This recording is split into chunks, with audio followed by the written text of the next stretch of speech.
Good morning. This is Larry McMillan with a market update on Monday, March 31st. Well, we're ending the first quarter today, and it hasn't been a very pretty one, and it could get uglier. The S&P rally that we had in place was merely an oversold rally. It failed right where those normally do at the 20-day moving average. The 200-day moving average was also in that spot as well. So that was near 5,800. That's now resistance. Meanwhile, this morning it looks like we're going to test 5,500, and if we fall below there, we'll have the pattern of lower highs and lower lows in place. That's a bearish pattern. Doesn't necessarily mean bear market, but it could. We'll just have to see how things develop going forward.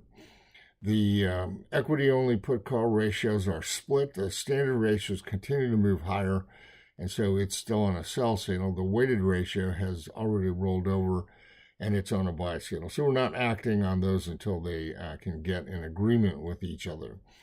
There is a McMillan volatility band buy signal in place. That's an intermediate term signal, and it has longer term stops and targets.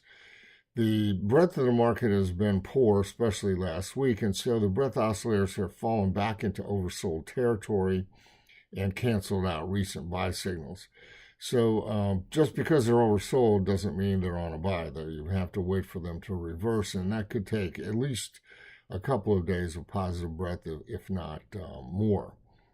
New highs were more than 100 on the New York Stock Exchange on Friday. If that repeats itself again today, that will be a new sell signal from that indicator, and that's also generally an intermediate term indicator. VIX jumped higher and stopped at the previous buy signal.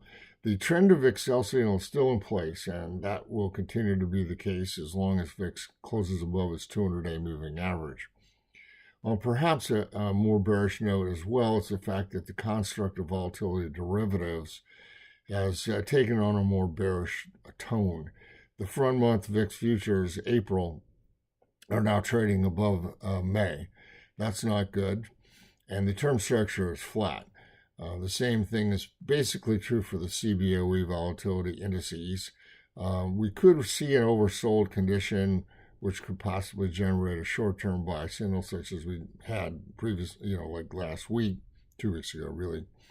But that hasn't been confirmed yet either.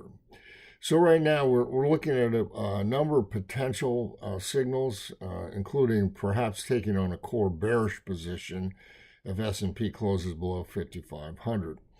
But I invite you to visit our website, take a look at our daily newsletters, because there's a lot happening now, and it's happening pretty fast.